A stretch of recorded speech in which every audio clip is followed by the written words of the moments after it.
Hey, everybody, welcome back to another episode of the Small Business Storytellers. On today's episode, we're going to be talking about growth strategies. We're going to be talking about some things that small to mid-sized companies can be doing to actually grow their company, take it to the next level. It's easy to talk about cool ideas. It's another thing to talk about things that work. And so today we have Andrena Sawyer with us, who has been doing consulting for small to medium-sized businesses for over 10 years, which is incredible. And she does that through P.E.R.K Consulting, which we're going to learn more about today. Andrena, how are you doing today?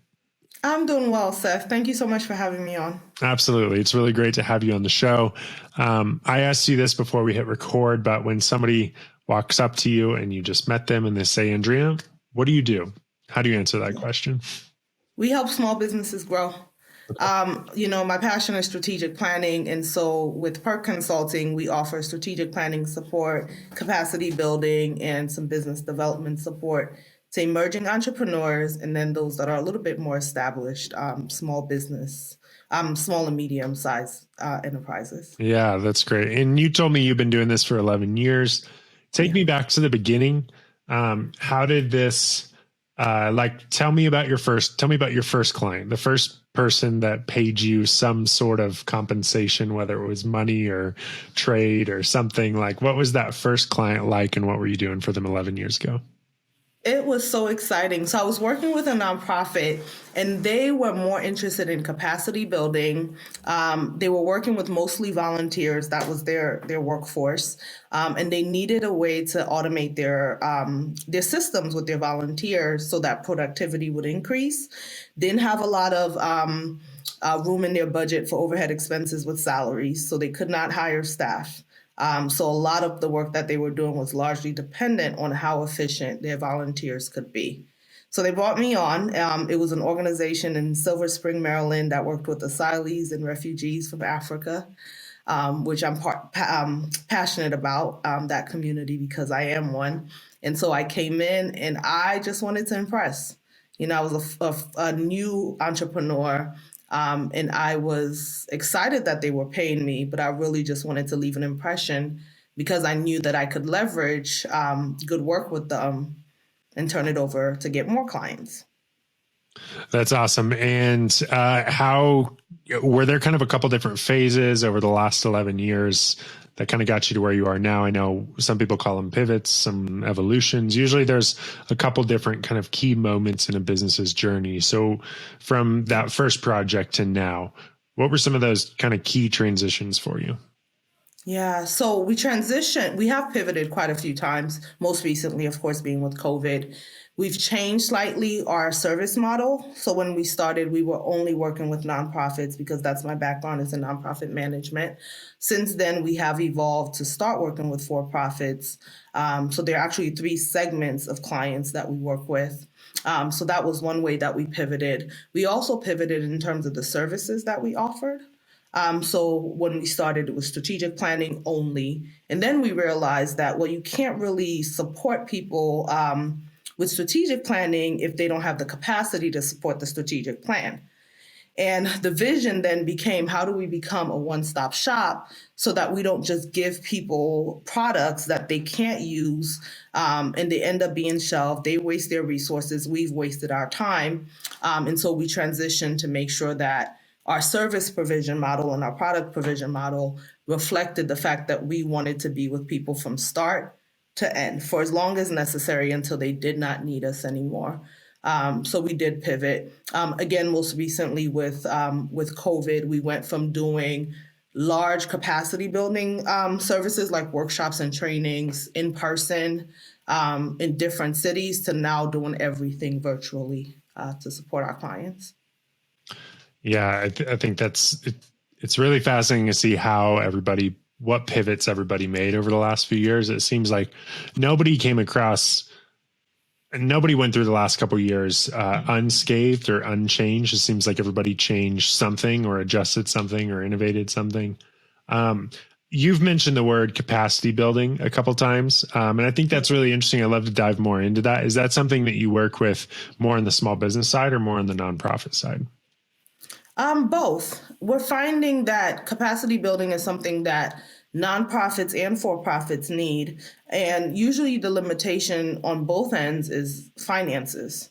Right. So usually, a nonprofit client will bring us in because they want to create a more robust workforce. They Right. might have a team of, let's say, 5 people. And so our job is to help them figure out how do we develop 5 people and help them produce work as if they were 50 people. With large organizations or for-profits, it's kind of the same deal where we're doing capacity building, but it's usually kind of siloed to the specific work that they're doing and not necessarily to increase capacity for the organization as a whole. So we frequently get clients on the for-profit side who will bring us in to just do training on professional development, let's say. And that's reserved to their single role, increasing productivity, but more for their own development and not necessarily for the organization as a whole. And Right. that's really the difference that we've seen. So, with people that might not be familiar with that term of capacity building, explain it to me. Is that increasing the amount of work that we could handle, or is that increasing revenue? What does that term capacity building really mean?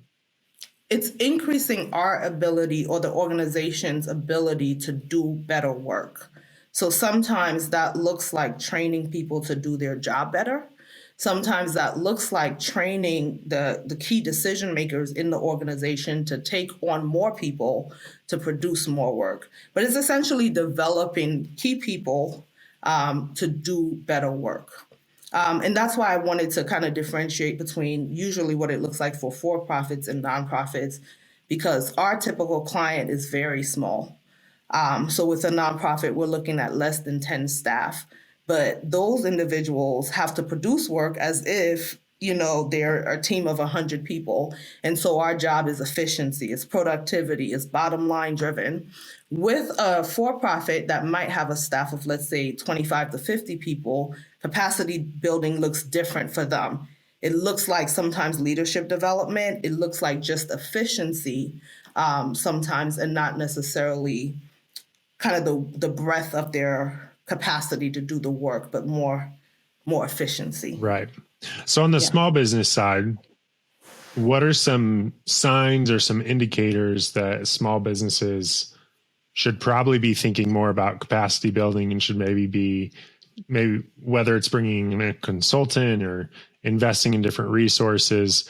Are there any, indicators or signs that if small businesses or medium-sized businesses are running into these, this is a sign that you need to be thinking more about capacity building? Yeah, the biggest one is bottom line. Are people meeting that bottom line, whatever the benchmarks are for those end goals? If people are not meeting their goals, then it's probably a sign that you need some support with capacity building. Another thing is morale. So let's say, you are functioning like a well-oiled machine and everybody's getting to that bottom line, but they're fatigued, they're not motivated, there's high turnover, they're quitting. That's also probably a sign that you need capacity building support. And if people are confused about what they should be doing, if your company is lacking efficiency, if your systems are not streamlined to help them do their job better, that's another key sign that you might need capacity building support. Okay. Yeah, that's great. And so then with small businesses, what are some of the most common things? You've mentioned a couple of different examples. What are some of the most common things that small businesses can do to really increase their capacity to do better work? Yeah. Is to do an assessment. The first thing that you want to do is to do an assessment.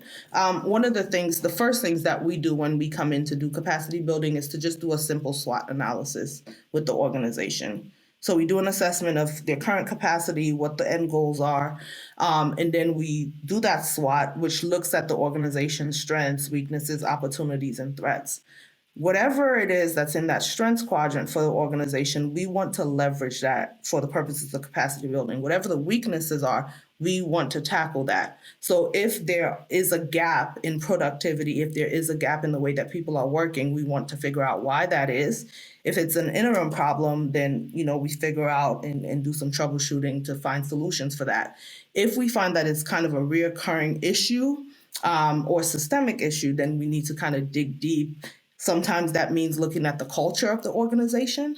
Why are people not staying? Why is this a recurring problem? And then, of course, we look at the opportunities and the threats. And that's typically how the process goes for us when we're trying to figure out what the problem is. Yeah, that's great. How has this worked for your business? I know oftentimes it's like it's easier to work on clients' businesses than our own. So I'm curious, like, has there been some moments in your journey as an entrepreneur where you've looked in the mirror and realized, well, dang, we've been doing this good for other clients, but like, I probably need to do some capacity building or start implementing some things on my own. Yeah, that happens all the time. And part of it is we do have tunnel vision as entrepreneurs, right? So we only see what's in front of us. And sometimes the capacity building work is kind of on the periphery. And so if you are not intentional about looking at the whole of your business, it's easy to miss some things. So it's something that I personally have to do at least on an annual basis, where I have to, at minimum or at maximum on an annual basis. If I'm more intentional about it, at least on a quarterly basis, I'm asking myself the tough questions, asking other people who have a different vantage point than I do about how we're doing. One of the things that we did early on to just increase our bandwidth, for example, our bandwidth in productivity became an issue, was we had to develop an internship system. As a small business, we did not have the overhead to hire people to do the work that we needed to do to meet that bottom line. So we developed an internship system. And that was an entire capacity building project internally. So while we're trying to serve other people, we're trying to build a system to maintain that bandwidth. But it happens at least on an annual basis where we have to reevaluate something. Yeah, that's great. I'm curious to know more about that internship, because I know I've talked to several business owners that have thought about doing that kind of a program, but you kind of have to be careful with tiptoeing the line. Interns can't just be free work. Right. So how did you navigate that to where you're using interns as a way to build capacity, while still, keeping the separation between interns and employees, and then so that you're not getting in trouble? Yeah, no, that's good. And the first step was actually talking to someone who is versed in HR policies. That's not what we do. And so bringing in an outsider about what the parameters were was helpful. There was a little bit of trial and error, to be honest with you. So when we started, we just wanted administrative help. We wanted people to do what interns, typically do, which is, help with the copying, help with the phone calls, things like that. And we realized there was a certain type of intern that was more beneficial. Otherwise, we were spending more time training interns than actually getting productivity. And so once we fine-tuned what kind of interns, so these were students who were on an MBA track, these were students who had this grade point average or higher, then we were able to say, okay, we could spend less time on training and more time on actually working with the interns to develop this mutually beneficial experience where they created a profile essentially of what they wanted to do, and then what we needed them to do. So some interns came in and they just wanted the experience. So they were content with shadowing a client, doing administrative work for a client. And again, that helped with our bandwidth. And then other interns weren't necessarily as concerned about consulting. They were more interested in helping us market. And so, whatever the student was interested in, we were able to create a sort of unique program that was mutually beneficial for both of us. Yeah, I think that's great. And, we've been kind of experimenting with that some too, and realizing there can be a lot of value in educating people about your brand and about what you do, and through internships or apprenticeships. Like there's a whole nother world that businesses can unlock for, and especially as far as like impact to the community. Once you start looking at, okay, does it make sense for us to have some kind of internship or apprenticeship where people are learning more about our industry? And then maybe some of them will stay on with us, but maybe some of them will go and take these skills to other places. And that's actually another way that you're able to make an impact as a company, which is really unique. Yeah, it is. We even had a couple of opportunities where students needed the work for a credit with their classes. And so it wasn't really like a work exchange program. It was sort of informally that way. but that was value added for them as well. In addition to the experience, they got to, fulfill whatever criteria was needed to get a grade for that class. And again, we got the support, so it was a win-win. Yeah, that's great. I always like asking guests why. Like, why are you doing this? You've been doing this for 11 years. We both know it's much easier to just go get a job. It's much easier to just be doing what you're doing internally for another company. So why are you doing this? Yeah. So two answers to that: purpose and freedom. Purpose is kind of this buzzword now, I think. But for me, what it means is doing something that will exceed me, like it will go well beyond me. When I was working my last traditional job, I remember always going home or frequently going home and feeling like there has to be more to life than clocking in and clocking out. Even as a teenager, I always felt like I wanted to impact the world in some way, which is why I had this interest in nonprofit work. And so I went into entrepreneurship to serve nonprofits the way that I wanted to without, all the parameters of the job that I had at the time. And then the second thing was just freedom. Like I wanted to own my life. I didn't want the years to just keep going by, of the same kind of routine. I wanted the flexibility to make my own schedule, serve the clients that I wanted to, take vacation when I wanted to, which actually did not happen until about year 7. But it feels, everything with business just feels like it's worth it because it's on your own terms. So that freedom was really important to me. And now 11 years in, are you starting to see some of the payoff, and in what ways are you seeing some of the rewards of putting in this work into your own company? Absolutely. I think the biggest way I'm seeing it is how I'm impacting other people's organizations. There are companies and nonprofits that we've worked with that have far exceeded our capacity right now. So, I mean, they have grown and scaled to much larger scales than we are right now. They are serving more people, they have more staff, their reach is wider. And to be able to say I had a part in that is just really exciting and gratifying to me. Now I have a little bit more freedom. It's kind of what I envisioned when I first started and actually didn't get to. So I could take away, actually, my birthday was a week ago. And I got to just step away from my business Amazing. and take a vacation. And it was so nice because a few years ago, I would have had all of this guilt. I would have been working while on break because I would have been afraid of coming back to putting out fires. And because of some of the systems that I've been able to put in place over the last 11 years, I was able to just do that. It just go away. Yeah. And so that was incredibly, that was nice. Yeah, that's really great. Well, one other thing I want to ask you about kind of before we go is you've written a bunch of books, which is, it's uncommon for somebody to write one book. Tell me why you've enjoyed getting books out there, and tell us about kind of what you've wanted to accomplish with some of your books. Yeah, it's funny because the freedom of entrepreneurship is knowing that I don't have to fit into a box. And so when I started writing, it really started as a creative outlet.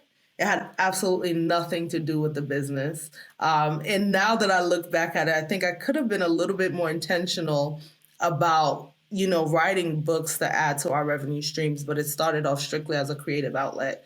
And as a full-time entrepreneur, I had the freedom to do that because I didn't have, again, that kind of strict schedule. So I've written a few, a couple of them are fiction, again, purely creative outlets. And then a couple of them are about business. So the last one that I wrote is called The Misadventures of a New Entrepreneur. And that was about my experiences as a brand new business owner. That's great. Yeah, the subtitle for that is 5 Things They Won't Teach You in Business School. Yep. We'll link to it in the show notes, and we'll link to all your websites and different things. Can you share with us like a teaser, like what are the 5 things, and what are the 5 things that we'll learn more about in your book?